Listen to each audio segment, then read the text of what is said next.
నమస్తే, welcome to yes news bulletin లో ముందుగా హెడ్లైన్స్ చూద్దాం. కూటమి నేతలు అలవికాని హామీలిచ్చి ప్రజల్ని మోసం చేశారు. వైసీపీ ప్రభుత్వం కన్నా మరింత సంక్షేమం అందిస్తామని మభ్యపెట్టారు. అందుకే ఎన్నికల్లో వైసీపీ ప్రభుత్వం ఓటమి చెందింది.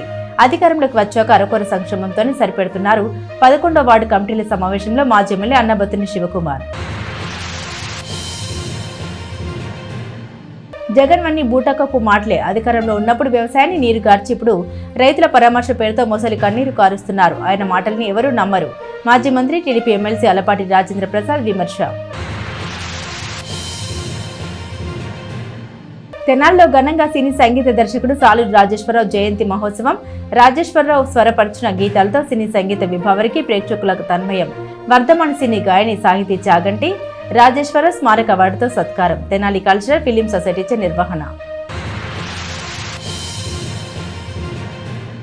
ప్రైవేటు ఆసుపత్రుల్లో చికిత్స చేయించుకున్న పేద మధ్యతరగతి రోగులకు ముఖ్యమంత్రి సహాయ నిధి ఆర్థిక సహాయం చెక్కుల్ని మాజీ మంత్రి కృష్ణా గుంటూరు జిల్లాల గ్రాడ్యుయేట్ నియోజకవర్గ ఎమ్మెల్సీ అలపాటి రాజేంద్ర ప్రసాద్ పంపిణీ చేశారు. ఈ సందర్భంగా మీడియాతో మాట్లాడుతూ మాజీ ముఖ్యమంత్రి వైఎస్ జగన్మోహన్ రెడ్డిపై ఘాటు విమర్శలు చేశారు. స్థానిక టీడీపీ కార్యాలయంలో బుధవారం సాయంత్రం ప్రైవేటు ఆసుపత్రుల్లో చికిత్స చేయించుకున్న 13 మంది రోగుల కుటుంబ సభ్యులకు 8,41,769 ముఖ్యమంత్రి సహాయనిధి ఆర్థిక సహాయం చెక్కుల్ని ఆయన పంపిణీ చేశారు. అక్కడే మీడియాతో మాట్లాడారు.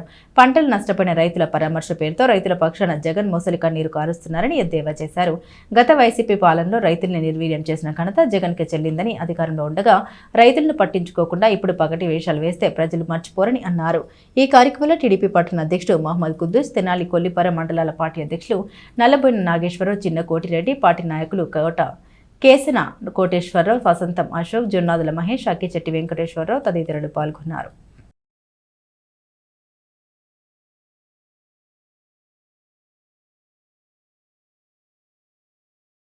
దాదాపు ఈ సంవత్సరన్నర కాలంలో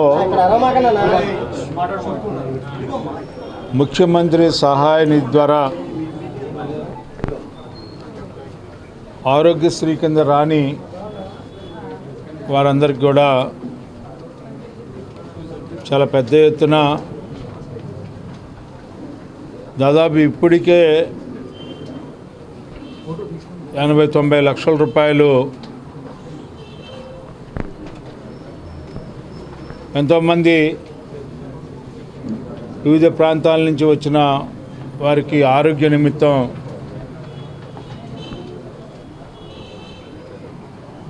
ముఖ్యమంత్రి సహాయ నిధి నుంచి అందించడం ద్వారా వారందరూ కూడా ఆరోగ్యాన్ని మెరుగుపరచుకోవడానికి ఉపయోగపడటం అనేది చాలా సంతోషం. వైద్య విషయంలో కానీ ఆరోగ్యం విషయంలో కానీ ఈ ప్రభుత్వం అత్యంత ప్రాధాన్యత ఇవ్వటమే కాకుండా ఎన్నో వ్యాధుల్ని, గతంలో లేనటువంటి వ్యాధుల్ని ఆరోగ్యశ్రీ పరిధిలోకి తీసుకురావడమే కాకుండా రాని వ్యాధులు ఏదైనా ఉంటే వాటి నివారణకి ముఖ్యమంత్రి సహాయ నిధి ద్వారా ఎంతో మందికి సహాయం చేయటం అనేది చాలా ఆనందదాయకంగా కూటమి నాయకత్వాన్ని అందరికీ కూడా ఈ సందర్భంలో ధన్యవాదాలు తెలుపుకుంటా ఉన్నాం. కూటమి నేతలు అలవికాని హామీలిచ్చి ప్రజల్ని మభ్యపెట్టిన కారణంగానే సంక్షేమ పరిపాలన అందించిన వైసీపీ ప్రభుత్వం గత ఎన్నికల్లో ఓటమి పాలైందని ఆ పార్టీ సమన్వయకర్త మాజీ ఎమ్మెల్యే అన్నబత్తుని శివకుమార్ అన్నారు. అధికారంలోకి వచ్చాక కూటమి ప్రభుత్వం అరకొర సంక్షేమంతోనే సరిపెడుతోందని విమర్శించారు.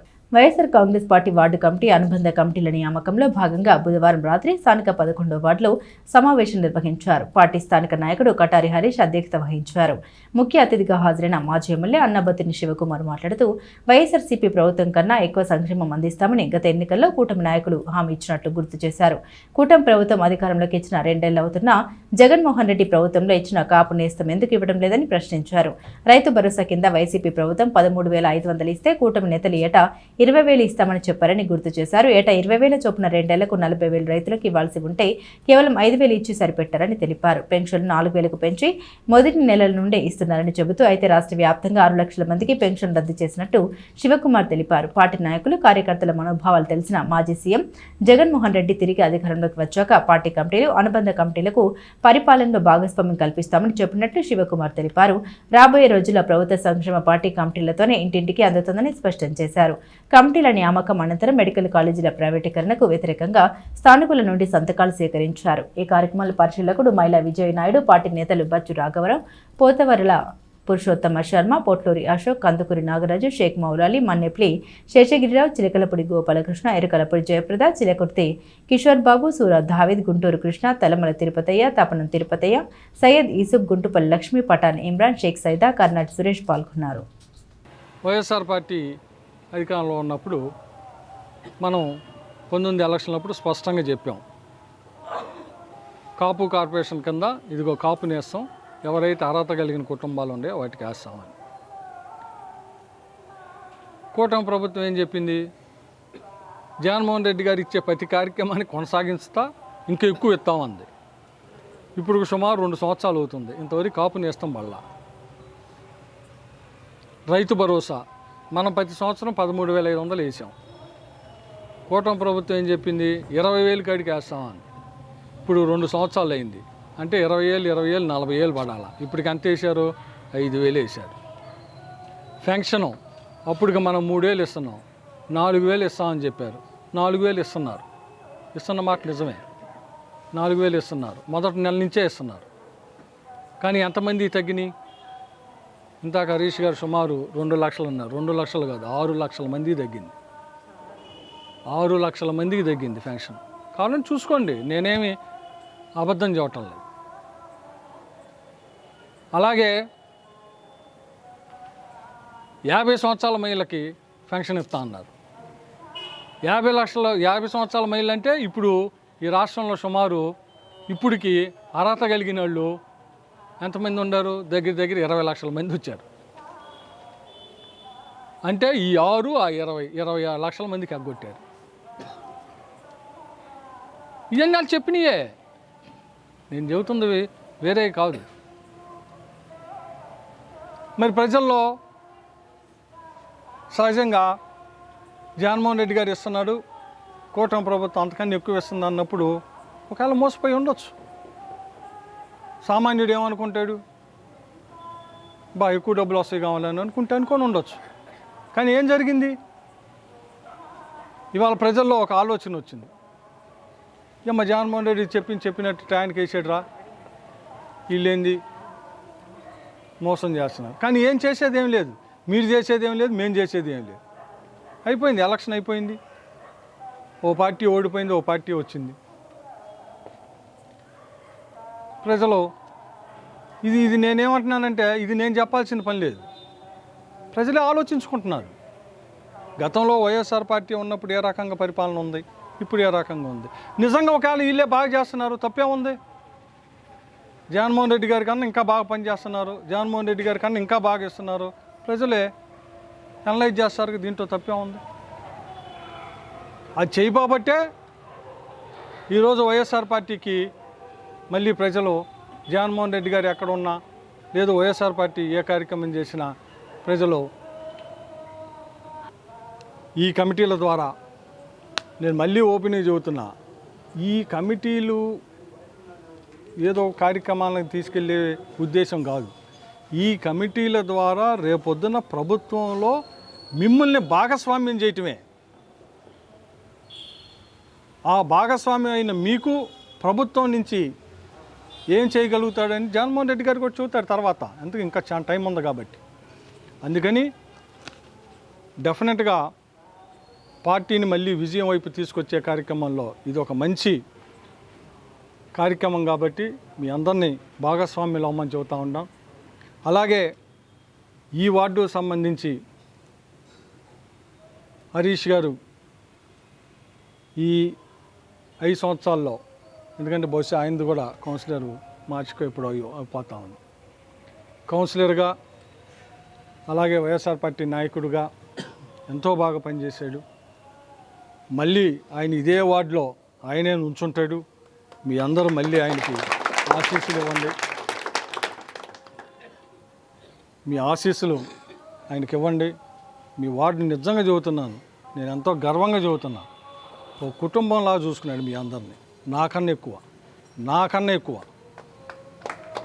హరీష్ గారికి నేనంటే అంత ఇష్టమో వార్డులో ప్రజలను కూడా అంత ప్రేమించాడు. సుమారు 5,000 కోట్ల రూపాయలతో 7 మెడికల్ కాలేజీలు రెడీ చేశాం. ఇంకా 10 మెడికల్ కాలేజీలు, దానికి కూడా నాబార్డు లోన్ తీసుకున్నాం. అది కూడా శాంక్షన్ అయి ఉంది. అటువంటి కాలేజీలని ఈరోజు ప్రభుత్వం వాళ్ళ సొంతాలకి అమ్ముకోవాలని చెప్పి పీపీపీ పద్ధతిలో తీసుకొచ్చింది. అంటే పబ్లిక్ ప్రైవేట్ పార్టిసిపేషన్. ఎంత దారుణమో చూడండి. అరే ఒక ప్రభుత్వ ఆసుపత్రి ఉంటే, ఇప్పుడు ఉదాహరణకి మన పాత గవర్నమెంట్ హాస్పిటల్ దగ్గర మేము పీసీ సెంటర్ ఒకటి ఓపెన్ చేసాం. మీరు ఒక్కసారి వెళ్ళి చూడండి ఇప్పుడైనా కానీ. దాంట్లో సుమారు 16 రకాల టెస్టులు ఫ్రీ. దాంట్లో అంత ఎక్విప్మెంట్ పెట్టాం మేము ఆ రోజు. మందులు ఫ్రీ, పిచ్చి మందులు కాదు. కావాలంటే మీరు ఒకసారి టెస్ట్ చేసుకోండి. అంటే పేదవాడి ఆరోగ్యానికి ఓ మెడికల్ కాలేజీ ఉంటే ఒక పక్క పేదవాడి పిల్లలకి సీట్లు వస్తాయి, ఇంకో పక్క కార్పొరేట్ హాస్పిటల్ లాగా మెడికల్ కాలేజీ ఉండటం మూలాన పేదవాడి వైద్యం తొందరగా నయమైద్ది. ఆ ఉద్దేశంతో ఆయన 17 మెడికల్ కాలేజీలు తీసుకొస్తే వాటిని అమ్ముకోవటం ఏందండి? ఇంకెంతకన్నా దుర్మార్గం ఏముంటుంది? ఒక నాయకుడు దగ్గర పనిచేస్తూ ఉంటే ఈ లక్షణాలు నాయకుడు ఏ విధంగా అయితే ఉంటాయో ఆ కేడర్ కూడా అదే లక్షణాలు ఉంటాయి. అంటే ఇప్పుడు అన్నగారు చెప్పారు, మీరు ప్రతి ఒక్క కౌన్సిలర్కి చెప్పాడు, మీరు 1 గంట వార్డులో తిరగండి. మేము గెలిచినప్పటి నుంచి అందరికీ చెప్పారు, తిరిగితే ప్రజల దగ్గరికి వెళ్ళగానే వాళ్ళ కష్ట సుఖాలు తెలుస్తాయి, వెంటనే తీర్చే అవకాశం ఉంటుంది, మీ అవినాభావం పెరుగుతుంది, ప్రేమ పెరుగుతుంది అని చెప్పారు. అందుకనే అంతకుముందు నేను పార్క్కి వెళ్ళేవాడిని వాకింగ్కి. ఈ కౌన్సిలర్గా గెలిచిన దగ్గర నుంచి నిత్యం నేను వార్డులోనే నా వాకింగ్ మొత్తం మీ అందరూ చూస్తూనే ఉంటుంటారు. అంటే ఇవన్నీ ఏంటంటే నాయకుడు ఇచ్చిన తర్ఫీదే ఇదంతా, ఇంకో వేరేలే. అది ఇంకొకటి, ఇక్కడ మన వాళ్ళు ఉన్నారు మిత్రులు, మన బాబు ఇల్లు కట్టుకుంటున్నాడు. అట్లా చాలామంది మన వాళ్ళు ఉన్నారు. అంటే ఎందుకనంటే రూపాయి ఎక్కడా నేను ఈ 5 సంవత్సరాలు దాదాపు రూపాయి ఆశించలా, రూపాయి లేకుండా మన వాళ్ళు ఇల్లు కట్టుకుంటున్నాడు. అంటే ఇవన్నీ మీకు ఎందుకు చెప్పాల్సి వస్తుందంటే, నేను ఇప్పుడు ప్రజెంటు ఉన్న జనసేనలో ఉన్న నాయకులే మొన్న వాళ్ళు సొంత ఇల్లు కట్టుకుంటుంటే మున్సిపాలిటీ వచ్చి ఆపేశారు. అతను ఏంటి మా పరిస్థితి అని చెప్పి వాళ్ళు ఇవన్నీ మనందరికి కూడా మన వాళ్ళకి తెలిసి ఇవన్నీ. అంటే ఇవన్నీ ఇప్పుడు నాయకుడు చెప్పాడు కాబట్టి నేను ఇవన్నీ మీకు ఒకసారి రిమైండ్ చేస్తాను. పట్టణ మున్సిపాలిటీ పరిధిలో పనిచేస్తున్న పారిశుద్ధ్య కార్మికులకు 2 జతల యూనిఫామ్లు పంపిణీ చేశారు. మున్సిపల్ కార్యాలయంలో జరిగిన ఈ కార్యక్రమంలో municipal chairperson Taduboina Radhika Ramesh, commissioner J Rama Appalanaidu, ఇతర అధికారులు పాల్గొన్నారు. పట్టణ పరిశుభ్రతకు మున్సిపల్ పారిశుద్ధ్య కార్మికులే కీలకమని మున్సిపల్ చైర్పర్సన్ తాడుబోయిన రాధికా రమేష్ అన్నారు. మున్సిపాలిటీలోని 301 మంది పారిశుద్ధ్య కార్మికులకు 2 జతల యూనిఫామ్లను గురువారం పంపిణీ చేశారు. ఈ సందర్భంగా చైర్పర్సన్ మాట్లాడారు. వర్కర్ల సేవల కారణంగానే పట్టణం పరిశుభ్రంగా ఉంటుందని తెలిపారు. వారికి 2 జతల యూనిఫామ్ పంపిణీ చేశామని, త్వరలోనే చెప్పుల్ని అందజేస్తామని అన్నారు. Municipal commissioner J Rama Appalanaidu మాట్లాడారు. ప్రతి ఇంటి నుండి చెత్తను సేకరిస్తూ నిత్యం పారిశుద్ధ్య సేవలో గడుపుతూ ఉండే కార్మికుల బాగోగులు చూడాల్సిన బాధ్యత తమపై ఉందన్నారు. ఈ కార్యక్రమంలో health officer Yesubabu, sanitary inspector పాల్గొన్నారు. మున్సిపల్ వర్కర్స్కి యూనిఫామ్లు ఇవ్వడం జరుగుతుంది. అలానే త్వరలో కూడా వాళ్ళకి చెప్పులు పంపిణీ కూడా జరుగుతుంది. వాళ్ళని సంవత్సరానికి 2 జతలుగా యూనిఫామ్ కానీ, బట్టలు కానీ, సోపులు కానివ్వండి, కొబ్బరి నూనె, ఇలాంటి వాళ్ళు చేసే మెరుగైన సేవ కోసం మనం మున్సిపాలిటీ తరఫున వాళ్ళకి ఇవ్వటం జరుగుతుంది. అలానే వాళ్ళ కృషి కూడా ఎంతో ఉంది. ఈ రోజున మేము కమిషనర్ గారు కానీ, కౌన్సిలర్లు కానీ, ఓ చైర్మన్గా నేను కానీ వార్డుల్లో తిరుగుతున్నామంటే వాళ్ళ సేవను గుర్తించి తప్పకుండా వాళ్ళకి వైద్యం కానివ్వండి, ఇలాంటి బట్టలు, ఇలాంటి పంపిణీ ఏదైనా సరే ఎంత చేసినా వాళ్ళకి తక్కువే. వాళ్ళు మెరుగైన సేవ అందిస్తున్నారు కాబట్టి మనం తెనాలి మున్సిపాలిటీ నుంచి వాళ్ళకి గౌరవిస్తూ ఈ రోజున బట్టల పంపిణీ కానీ, అలానే యూనిఫామ్లు కానీ ఏదైనా వాళ్ళ జాగ్రత్త మనం తీసుకోవాలి కాబట్టి మనం ఈరోజు తెనాలి పురపాలక సంఘం పరిధిలో ప్రతిరోజు వార్డు చేసేటువంటి శానిటేషన్ వర్కర్స్ అందరికీ కూడా 298 మంది అంటే 300 పేర్స్ అనేవి చెప్పులు మరియు 2 జతల షర్ట్స్ కూడా బట్టలు కూడా అందరికీ పంపిణీ చేస్తున్నాం. గౌరవ కౌన్సిల్ యొక్క ఆమోదంతో ఇవన్నీ కూడా పంపిణీ చేయడం జరుగుతుంది ప్రతి ఏటా. సో ఈ కార్యక్రమానికి ముఖ్య అతిథిగా మన చైర్పర్సన్ గారు కూడా అటెండ్ అవ్వడం జరిగింది. పారిశుధ్య కార్మికులు ప్రతిరోజు టైం టు టైం హాజరయ్యి పట్టణ ప్రజల ప్రతి ఇంటి నుండి చెత్తను సేకరించి వారి యొక్క బాగోగులు కూడా చూడాల్సినటువంటి బాధ్యత మాపై ఉంది కాబట్టి సో ఈ రకంగా ప్రతి ఏటా కూడా చేయడం మానవైతే ఈరోజు ఈ కార్యక్రమాన్ని మున్సిపల్ ఆఫీస్ ఆవరణలో ఏర్పాటు చేయడం జరిగింది. జగన్వి అన్ని బూటకపు మాటలని మాజీ మంత్రి శాసన మండలి సభ్యులు అలపాటి రాజేంద్ర ప్రసాద్ ఎద్దేవా చేశారు. బుధవారం స్థానిక టీడీపీ కార్యాలయంలో ఆయన మీడియా సమావేశంలో మాట్లాడారు. ఈ సందర్భంగా ఆయన మాట్లాడుతూ రైతుల గురించి మాట్లాడే అర్హత జగన్ కు లేదని, గత వైసీపీ పాలనలో రైతులు నిర్వీర్యం చేసిన ఘనత జగన్ కే చెల్లిందని, ఇప్పుడు వచ్చి రైతుల పక్షాన మొసలి కన్నీరు కార్చడం కాదని, ఆనాడు అధికారంలో ఉండగా రైతుల్ని పట్టించుకోకుండా ఇప్పుడు పగటి వేషాలు వేస్తే ప్రజలు మర్చిపోరని అన్నారు.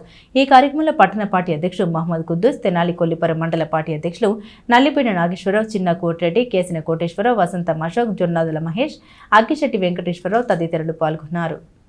అని ఏదో తెలిసినట్టుగా మాట్లాడటానికి ప్రయత్నిస్తున్నట్టుగా, కష్టం వచ్చినప్పుడు ఎవరైనా పరామర్శించాలి. పరామర్శించినప్పుడు అక్కడ ఉన్నటువంటి పరిస్థితులు ఏంటి అనేది తెలుసుకోవాలి. నేను అడుగుతున్నాను జగన్మోహన్ రెడ్డి గారు, మీరు గత ప్రభుత్వంలో మీరు ముఖ్యమంత్రిగా ఉన్నప్పుడు ఈ రాష్ట్రంలో 9 సార్లు అకాల వర్షాలు వచ్చినాయి. పెద్ద ఎత్తున పంటల నష్టం జరిగినాయి. వివిధ రకాల పంటలు నష్టపోయినటువంటి రైతాంగానికి నువ్వు చేసిన మేలు ఏదైనా ఉందా అని చెప్పి నేను అడుగుతా ఉన్నా. నీవు ఇంకా పైగా కొన్ని ప్రాంతాల్లో నువ్వు చేసిన సహాయం చూస్తూ ఉంటుంటే కొన్ని చోట్ల ఎకరానికి 19 రూపాయలు, కొన్ని చోట్ల ఎకరానికి 29 రూపాయలు, కొన్ని చోట్ల ఎకరానికి 32 రూపాయలు నష్టపరిహారం అందించినటువంటి గొప్ప నాయకుడు నువ్వు. 9 సార్లు అకాలంగా పంటల నష్టం జరిగితే అకాల వర్షాల వల్ల ఏ ఒక్కసారి కూడా ఏ రైతు దగ్గరికి వచ్చి కూడా పరామర్శించినటువంటి వ్యక్తి నువ్వు. ఇవాళ మాత్రం పరదాలు తీసావు. గతంలో చంద్రబాబు నాయుడు గారు అసెంబ్లీ సాక్షిగా అడిగేదాకా నీవు రైతులకి గతంలో కేంద్ర ప్రభుత్వం ఇన్సూరెన్స్ చేస్తే అది కూడా వద్దు అని చెప్పి ప్రతి రైతుకి నేను ఇన్సూరెన్స్ చేసి రైతుని రక్షిస్తాను, వ్యవసాయాన్ని రక్షిస్తానని చెప్పినటువంటి నీవు అసెంబ్లీ సాక్షిగా చంద్రబాబు నాయుడు గారు ప్రశ్నిస్తే తప్పితే, ఉదయం ప్రశ్నిస్తే సాయంత్రం ఇన్సూరెన్స్ చేసినటువంటి దొంగ ముఖ్యమంత్రివి నువ్వు. బోధి కాలువల నుంచి, నీటి కాలువల నుంచి, అదేవిధంగా మురుగు కాలువలు తోగపోవడం మూలంగా అకాల వర్షాల వల్ల ముంపుకు గురైన ప్రాంతం ఈ ప్రాంతం అంతా కూడా. ఏం చేసావు ఈ డెల్టాకి అని చెప్పి నేను అడుగుతా ఉన్నా.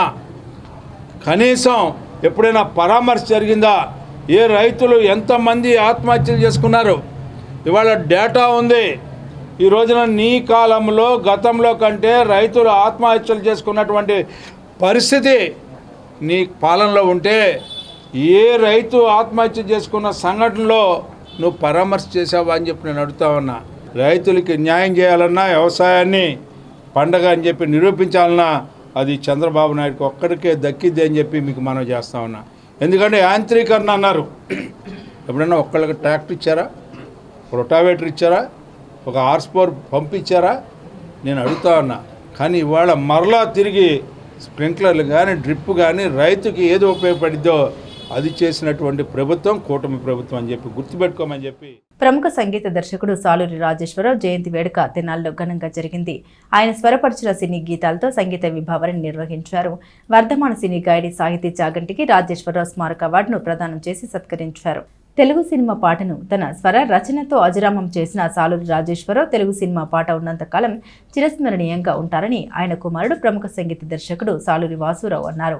ప్రముఖ సంగీత దర్శకుడు సాలూరి రాజేశ్వరరావు జయంతి మహోత్సవాన్ని బుధవారం రాత్రి తెనాలి రామకృష్ణ కవి కళాక్షేత్రంలో నిర్వహించారు. తెనాలి కల్చరల్ ఫిలిం సొసైటీ ఆధ్వర్యంలో ఏర్పాటైన సభకు సొసైటీ అధ్యక్షుడు రావిపాటి వీరనారాయణరావు అధ్యక్షత వహించారు. ముఖ్య అతిథి వాసురావు మాట్లాడారు. పాటకు స్వర అందించడంలో రాజేశ్వరరావు తనకు తానే సాటిగా తెలిపారు. పల్లవిని ఒక రాగంలో అల్లితే మొదటి చరణం మరొకటి, రెండో చరణం ఇంకో రాగంలో రాగమాలికగా పాటను స్వరపరచడంలో అత్యంత ప్రతిభాశాలిగా ఉదాహరణంగా తెలిపారు. ఈ వేడుకలో సాలూరి రాజేశ్వరరావు స్వరపరిచిన మధుర గీతాలతో వర్ధమాన్ సినీ గాయని సాహితీ చాగంటి శ్రీ సౌమ్యచే సినీ సంగీత విభావన నిర్వహించారు. అనంతరం సాహితీ చాగంటికి సాలూరి రాజేశ్వరరావు స్మారక అవార్డును ప్రదానం చేశారు. గానకోకిల బిరుదును ప్రదానం చేసి సత్కరించారు. తొలుత డాక్టర్ కె రామరాజు స్వాగతం పలికారు. శరణాగతి గోష్ఠి ట్రస్ట్ వ్యవస్థాపకుడు శ్రీ నరేంద్ర రామానుజదాస స్వామి జ్యోతి ప్రజ్వలన చేశారు. సొసైటీ కార్యదర్శి బొల్లిముంత కృష్ణ, గుత్తా వెంకటరత్నం, ఓతుకోలు మార్కండేయులు, బెల్లంకొండ వెంకట్, గాయని గాయకులు వెంపటి సత్యనారాయణ, కత్తి సౌజన్య, నీలాంబరం, వెంకటేశ్వరరావు తదితరులు పాల్గొన్నారు. మా మార్కండేయుడు గారి బృందం చక్కగా ఈ వస్తువులని పెట్టడం కోసం మంచి సూట్గా పిల్లలకు ఆ ఫ్రీడమ్ ఉంటుంది, మాకుండదు ఆ ఫ్రీడమ్.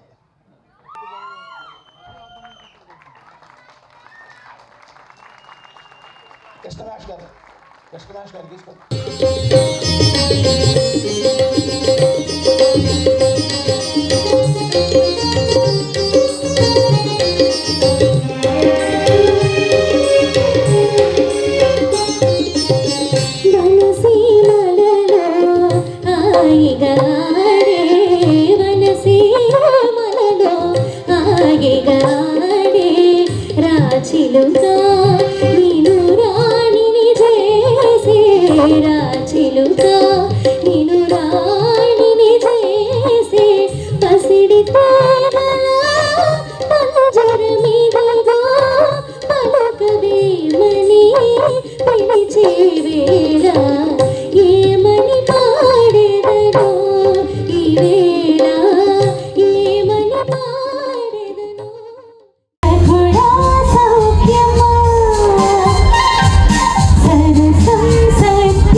మనకు తెలియదు కదండి, అప్పుడే రికార్డింగ్ చేయబడ్డారండి 7 సంవత్సరాల వయసులోనే.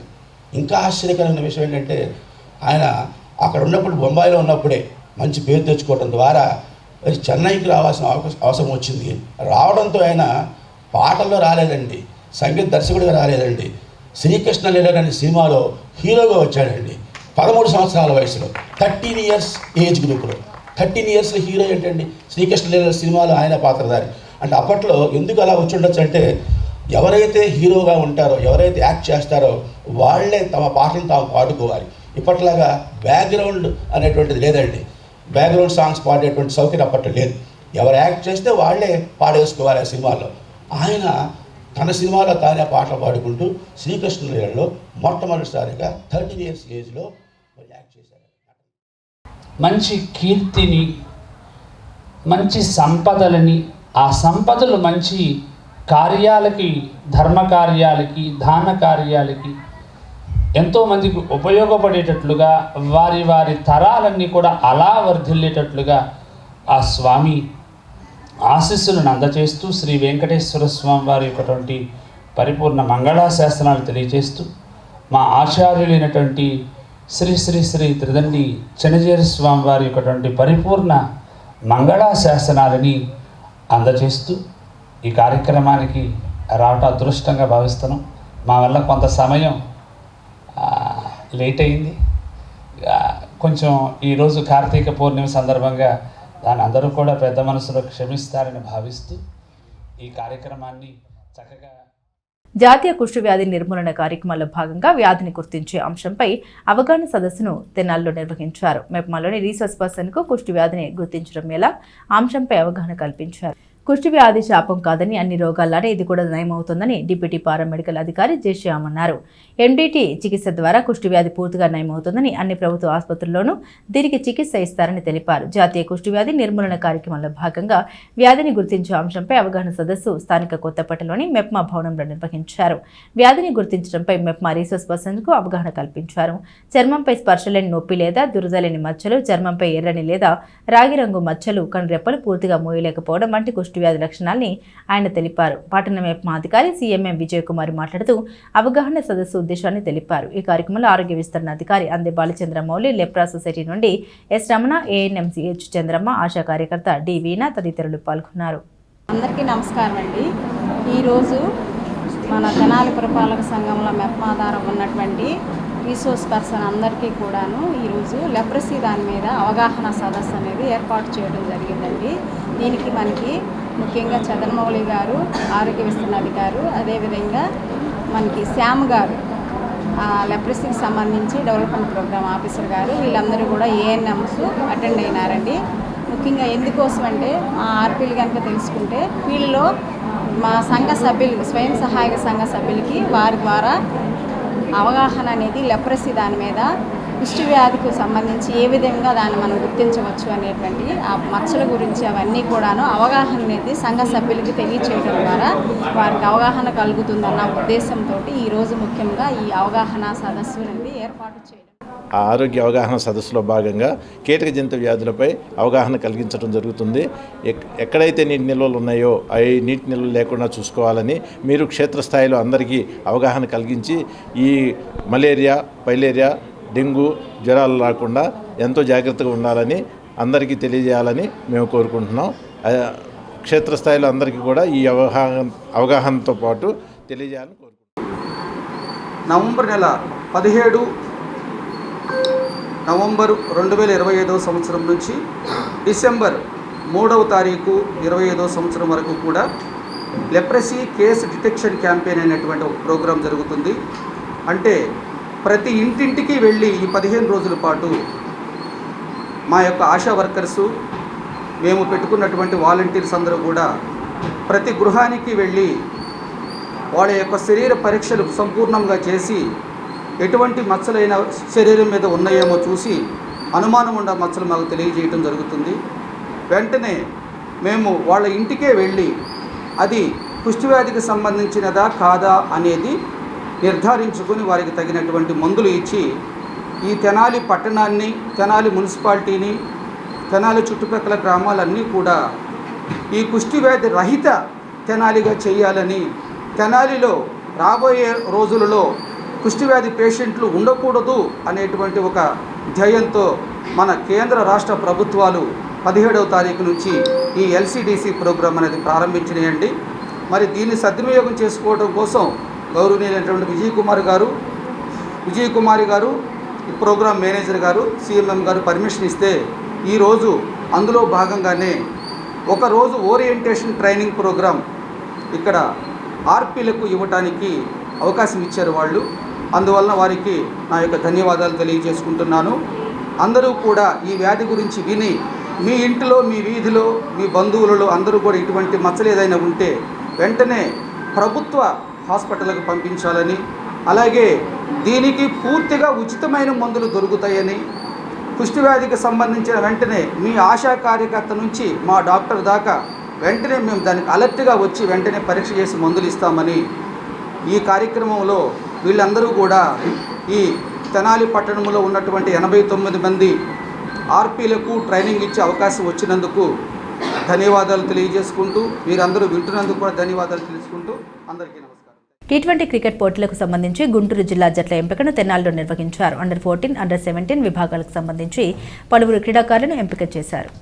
తెనాలిలో టీ20 క్రికెట్ పోటీలు జరగనున్నాయి. ఈ నెల 8-9 తేదీల్లో స్థానిక విఎస్ఆర్ఐన్ ఎన్వీఆర్ డిగ్రీ కాలేజ్ క్రీడా మైదానంలో అండర్ 14, అండర్ 17 టీ20 క్రీడా పోటీలను క్రికెట్ అసోసియేషన్ నిర్వహించనుంది. ఇందుకోసం ఆయా విభాగాల్లో గుంటూరు జిల్లా జట్ల ఎంపికను గురువారం సాయంత్రం బురిపాలెం రోడ్లోని వివేకానంద సెంట్రల్ స్కూల్ క్రీడా ప్రాంగణంలో నిర్వహించారు. క్రికెట్ కోచ్ మాలిక్ నేతృత్వంలో జరిగిన ఎంపికల్లో పెద్ద సంఖ్యలో క్రీడాకారులు పాల్గొన్నారు. వివేకానంద సెంట్రల్ స్కూల్ డీన్ సునీల్ కుమార్ ముఖ్య అతిథిగా హాజరయ్యారు.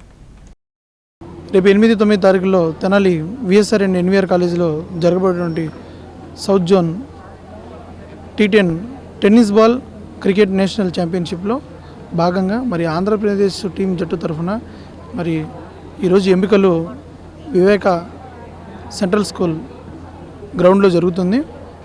మరి ముందుగా యాజమాన్యానికి ధన్యవాదాలు తెలియజేసుకుంటున్నాను. ఎందుకంటే గ్రౌండ్ ప్రొవైడ్ చేయడం, మరి వాళ్ళ పిల్లల్ని సెలక్షన్లో పార్టిసిపేట్ చేయనివ్వడం, మరి అదేవిధంగా రేపు tennis ball cricket association Andhra Pradesh వారు నిర్వహిస్తున్నటువంటి సెలక్షన్లో మరి రేపటి రోజు టీం సెలెక్ట్ అయ్యి 8-9 తారీఖులో ఆంధ్రప్రదేశ్, తెలంగాణ, తమిళనాడు ఈ 3 టీములు మరి ఈ ట్రై సిరీస్లో పార్టిసిపేట్ చేయడం, అందుకు ఇవాళ ఈ సెలక్షన్లో మరి వివేక సెంట్రల్ స్కూల్ తరఫు నుంచి మరి చాలామంది పిల్లలు కూడా రిప్రజెంట్ చేయడం జరిగింది. మరి భవిష్యత్తులో కూడా వివేక స్కూల్ యాజమాన్యం వాళ్ళు తప్పకుండా ఈ క్రికెట్ అసోసియేషన్ వాళ్ళకి సహకరిస్తారని. అందరికీ నమస్కారం అండి. మరి ఈ రోజున సౌత్ జోన్ సెలక్షన్లో భాగంగా ఆంధ్రప్రదేశ్ టీమ్ సెలక్షన్స్ అనేవి వివేక ప్రాంగణంలో జరగటం మాకు చాలా సంతోషంగా ఉంది. ఇందుకు గాను మా డైరెక్టర్ గారు వీరనారాయణ గారు, అలాగే మా CEO గారు ఉదయకరణ్ గారు, వీళ్ళందరూ కోఆపరేట్ చేయడం ద్వారా ఈరోజు ఈ కార్యక్రమాన్ని ఈ విధంగా చేయదలుచుకున్నాం. అయితే ప్రతి సంవత్సరం కూడా వివేక ఎడ్యుకేషన్ ఇన్స్టిట్యూషన్స్లో రిజల్ట్స్ ర్యాంకులతో పాటుగా ప్రతి సంవత్సరం కూడా కొంతమంది మంచి మంచి క్రీడాకారులు తయారవటం జరుగుతుంది. దీనికి మా డైరెక్టర్ గారు ఎంత బాగానో సహకరిస్తున్నారు. అదేవిధంగా ఈరోజు ఈ సెలక్షన్ కోసం మా ప్రాంగణాన్ని ఎంచుకున్నందుకు మరి క్రికెట్ అకాడమీ కమిటీ వాళ్ళకి మా ధన్యవాదాలు తెలియజేసుకుంటాం. My name is Premchand. I am from Adlapalli. I am studying 9th class from Sri Vivekananda Central School. Today, cricket selections are going on. I am very thankful to participate in the selections. I will thankful to my director sir and Ramu sir. Director sir ఇవాళ వివేకాలో స్పోర్ట్స్ది మమ్మల్ని బాగా encourage చేస్తున్నారు. నాకు చాలా నచ్చింది ఇది. Bulletin ముగించే ముందు హెడ్లైన్స్ మరోసారి. కూటమి నేతలు అలవికాని హామీలు ఇచ్చి ప్రజల్ని మోసం చేశారు. వైసీపీ ప్రభుత్వం కన్నా మరింత సంక్షేమం అందిస్తామని మభ్యపెట్టారు. అందుకే ఎన్నికల్లో వైసీపీ ప్రభుత్వం ఓటమి చెందింది. అధికారంలోకి వచ్చాక అరకొర సంక్షేమంతోనే సరిపెడుతున్నారు. 11వ వార్డు కమిటీల సమావేశంలో మాజీ ఎమ్మెల్యే అన్నబత్తుని శివకుమార్. జగన్ అన్ని బూటకపు మాటలే. అధికారంలో ఉన్నప్పుడు వ్యవసాయాన్ని నీరు గార్చి ఇప్పుడు రైతుల పరామర్శ పేరుతో మొసలి కన్నీరు కారుస్తున్నారు. ఆయన మాటల్ని ఎవరూ నమ్మరు. మాజీ మంత్రి టీడీపీ ఎమ్మెల్సీ అలపాటి రాజేంద్ర ప్రసాద్ విమర్శ. తెనాల్లో ఘనంగా సినీ సంగీత దర్శకుడు సాలూరు రాజేశ్వరరావు జయంతి మహోత్సవం. రాజేశ్వరరావు స్వరపరిచిన గీతాలతో సినీ సంగీత విభావరికి ప్రేక్షకులకు తన్మయం. వర్ధమాన సినీ గాయని సాహితీ చాగంటి రాజేశ్వరరావు స్మారక అవార్డుతో సత్కారం. తెనాలి కల్చరల్ ఫిలిం సొసైటీచే నిర్వహణ. ఇవి బులెటిన్ అప్డేట్స్. మరిన్ని అప్డేట్స్ కోసం చూస్తూనే ఉండండి ఎస్ న్యూస్.